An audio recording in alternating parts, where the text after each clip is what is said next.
അസ്സലാമു അലൈക്കും. Welcome back to simply kitchen. എനിക്ക് ഇന്നിവിടെ നല്ല ഞണ്ട് കിട്ടിയിട്ടുണ്ട്. അപ്പോൾ ഇന്നത്തെ നമ്മുടെ പാചകം ഒരു ഞണ്ട് കൊണ്ട് തന്നെ ആയിക്കോട്ടെ എന്ന് വിചാരിച്ചു. അപ്പം ഞണ്ട് ഈസി ആയിട്ട് നല്ലൊരു ടേസ്റ്റി ആയിട്ടുള്ള ഒരു കറി എങ്ങനെ ഉണ്ടാക്കാമെന്ന് നമുക്ക് നോക്കാം. ഇത് ഞാൻ ഒന്ന് ക്ലീൻ ചെയ്യുന്നത് നിങ്ങൾക്ക് കാണിച്ചു തരാം. ഞണ്ട് എങ്ങനെയാണ് ക്ലീൻ ചെയ്തെടുക്കേണ്ടതെന്നുള്ള ഇതും കൂടി ഞാൻ നിങ്ങൾക്ക് കാണിച്ചു തരാം. അതിന് മുമ്പ് ഇതിന് വേണ്ടുന്ന സാധനങ്ങൾ എന്തൊക്കെയാണെന്ന് നമുക്ക് നോക്കാം. ഞാനിവിടെ കറി ലീഫ്, പച്ചമുളക്, ഒരു കഷ്ണം ഇഞ്ചി, തക്കാളി, കുഞ്ഞുള്ളി, വെളുത്തുള്ളി, അതുപോലെ കാന്താരി മുളകും ഞാനിവിടെ എടുത്തിട്ടുണ്ട്. പിന്നെ മസാലപ്പൊടികളൊക്കെ നമുക്ക് പാചകം ചെയ്യുമ്പോൾ നോക്കാം. അധികം ആൾക്കും ഈ ഞണ്ട് വൃത്തിയാക്കി മുറിച്ചെടുക്കുന്നത് വളരെ ഡിഫിക്കൽട്ടായിട്ടാണ് പറയുന്നത്. പക്ഷേ ഇത് ഏറ്റവും എളുപ്പത്തിൽ തന്നെ നമുക്ക് ചെയ്തെടുക്കാം.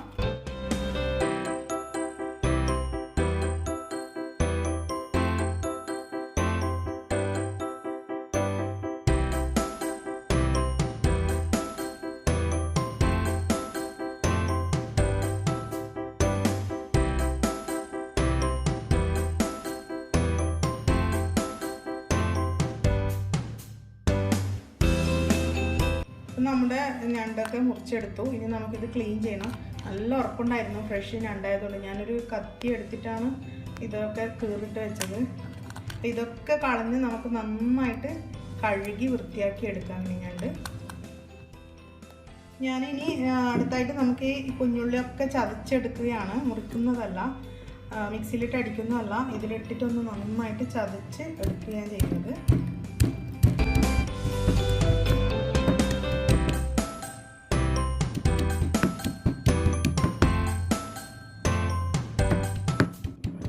നമുക്ക് വെളുത്തുള്ളി ചതച്ചെടുക്കാം.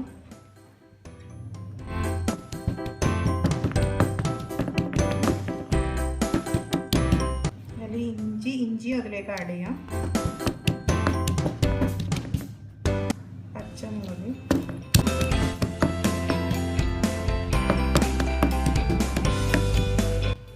കപ്പമുളകും ഞാൻ ഇതിലേക്ക് ആഡ് ചെയ്യണം.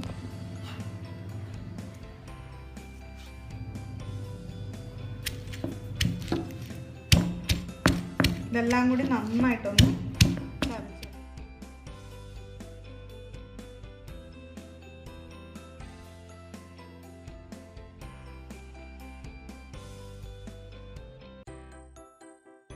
ചട്ടി വെച്ചിട്ടുണ്ട്. അതിലേക്കൊരു 3 സ്പൂണ് വെളിച്ചെണ്ണ ഒഴിച്ചിട്ടുണ്ട്. മണ്ണിൻ്റെ ചട്ടിയിൽ വെച്ചാലാണ് ഇതിൻ്റെ ഒറിജിനൽ ടേസ്റ്റ് നമുക്ക് കിട്ടുക. അതുകൊണ്ടാണ് ഞാൻ മണ്ണിൻ്റെ ചട്ടി ഉപയോഗിക്കുന്നത്. നമുക്കിതിലേക്ക് എണ്ണ നന്നായി ചൂടായിട്ടുണ്ട്. ഇതിലേക്ക് നമ്മുടെ ഉള്ളി നന്നായി പൊരിഞ്ഞിട്ടുണ്ട്. ഇനി ഇതിലേക്ക് നമുക്ക് ചതച്ച് വെച്ച ഇഞ്ചി, വെളുത്തുള്ളി, കാന്താരി മുളക് കൂട്ടി ഇതിലേക്ക് ഇടാം.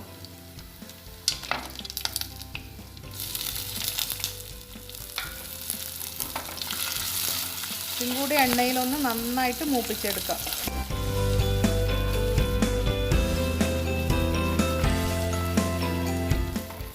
നന്നായി മൂത്തിട്ടുണ്ട്. നമുക്കിനിത് മസാലകൾ ചേർക്കാം. ഇതിൽ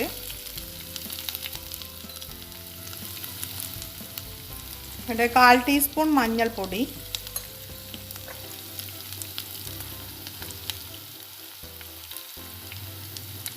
1/4 സ്പൂൺ മല്ലിപ്പൊടി,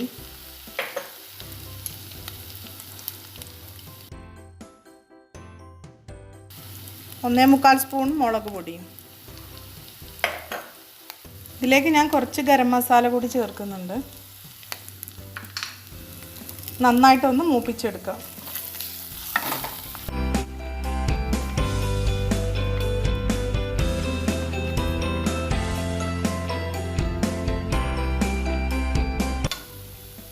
ഇതിലിനി നമ്മൾ തക്കാളി ചേർക്കുകയാണ്.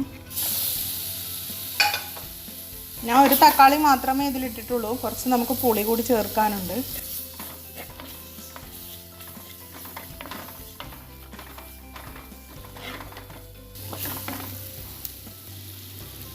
ഇത്രയും പുളി കൂടി ഞാൻ ഇതിൽ ചേർക്കുന്നുണ്ട്.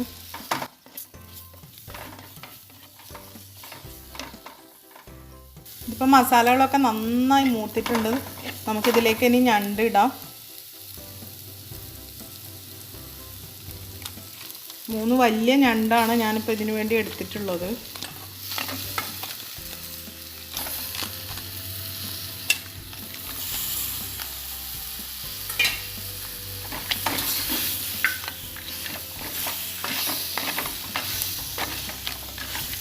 മണ്ണിൻ്റെ ചട്ടി ആയതുകൊണ്ട് നിങ്ങൾ തീ നന്നായിട്ട് കുറച്ച് വെക്കണം, കാരണം ഇത് നല്ല ചൂടാവും.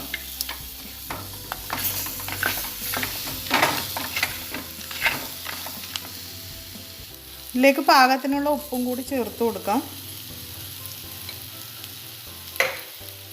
നന്നായി യോജിപ്പിച്ചെടുക്കാം.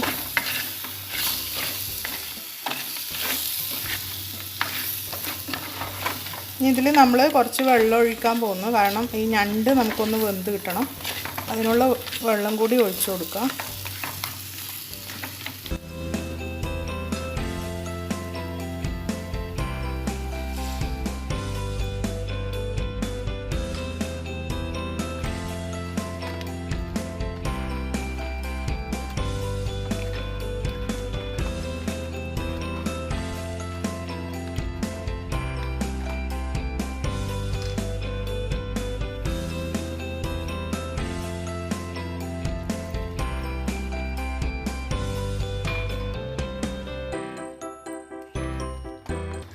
വെള്ളം തിളച്ച് വരുന്നവരെ ഹൈ ഫ്ലെയിമിൽ തന്നെ വെക്കാം. തിളച്ച് കഴിഞ്ഞാൽ നമുക്ക് തീ ഒന്ന് കുറച്ച് കൊടുക്കാം.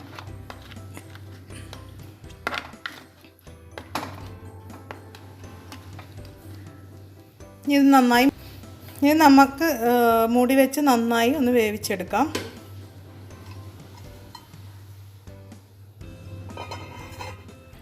നമ്മുടെ കറി നന്നായിട്ട് തിളക്കുന്നുണ്ട്. ഇനി നമുക്കൊന്ന് ഫ്ലെയിം കുറച്ച് കൊടുക്കാം.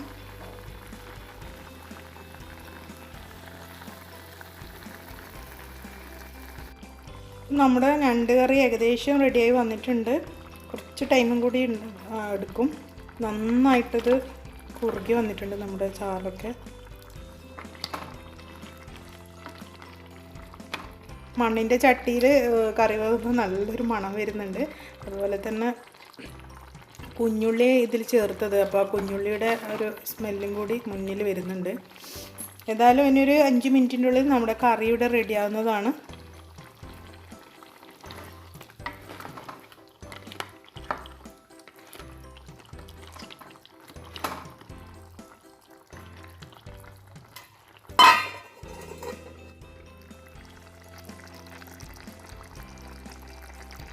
നമ്മുടെ ഞണ്ട് കറി ഏകദേശം റെഡി ആയിട്ടുണ്ട്. ഞാൻ ഇതിനിടയ്ക്ക് ഒരു തണ്ട് കറിവേപ്പില കൂടി ഇതിൽ ആഡ് ചെയ്തിട്ടുണ്ടായിരുന്നു. അത് വീഡിയോ എടുക്കാൻ വിട്ടുപോയി. ഏകദേശം നമുക്ക് റെഡി ആയിട്ടുണ്ട്. വെള്ളമൊക്കെ നന്നായി വറ്റി തുടങ്ങിയിട്ടുണ്ട്.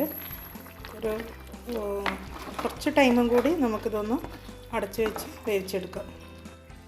അപ്പോൾ നമ്മുടെ ഞണ്ട് കറി ഇവിടെ റെഡി ആയിട്ടുണ്ട്.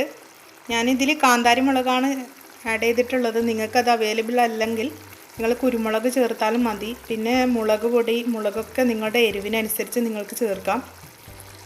അപ്പോൾ നമുക്കിതൊന്ന് സെർവിങ് ഡിഷിലേക്ക് മാറ്റാം. അപ്പോൾ നമ്മുടെ ടേസ്റ്റി ആയിട്ടുള്ള ഞണ്ട് കുറുമ ഇവിടെ റെഡി ആയിട്ടുണ്ട്. നിങ്ങളൊക്കെ ഞണ്ട് കറി ഉണ്ടാക്കുന്നവരായിരിക്കും, പക്ഷേ ഈ ഒരു രീതിയിൽ നിങ്ങളൊന്ന് ഫോളോ ചെയ്ത് നോക്കുക. നിങ്ങൾക്ക് ഇഷ്ടപ്പെട്ടെങ്കിൽ ഇതിൻ്റെ ഫീഡ്ബാക്ക് എന്നെ അറിയിക്കുക. നമ്മുടെ പഴയ കാലത്തെ നാടൻ മൺചട്ടികളിൽ വേവിക്കുന്ന ഫുഡിന് വേറെ തന്നെ ഒരു ടേസ്റ്റാണ്. അപ്പോൾ അത് കൂടി നിങ്ങൾക്കൊന്ന് ട്രൈ ചെയ്യാം. മണ്ണിൻ്റെ ചട്ടിയുള്ളവർ മണ്ണിൻ്റെ ചട്ടിയിൽ തന്നെ ഇത് ഉണ്ടാക്കി നോക്കുക. പിന്നെ ഇന്നത്തെ ഈ റെസിപ്പി നിങ്ങൾക്ക് എല്ലാവർക്കും ഇഷ്ടമായെന്ന് വിശ്വസിക്കുന്നു. ഇതുവരെ സബ്സ്ക്രൈബ് ചെയ്യാത്തവർ ഒന്ന് സബ്സ്ക്രൈബ് ചെയ്യുക. അതുപോലെ ആ ബെല്ലൈക്കൺ കൂടി ഒന്ന് അമർത്തുക. അതിൽ ഓൾ എന്ന ഓപ്ഷൻ കൊടുക്കുക. എങ്കിൽ ഞാനിടുന്ന പുതിയ വീഡിയോസൊക്കെ നിങ്ങൾക്ക് നോട്ടിഫിക്കേഷനായി കിട്ടുന്നതാണ്. മറ്റൊരു റെസിപ്പിയുമായി വീണ്ടും നമുക്ക് കാണാം ഇൻഷാ അല്ലാഹ്. ഓക്കെ, അസ്സലാമു അലൈക്കും.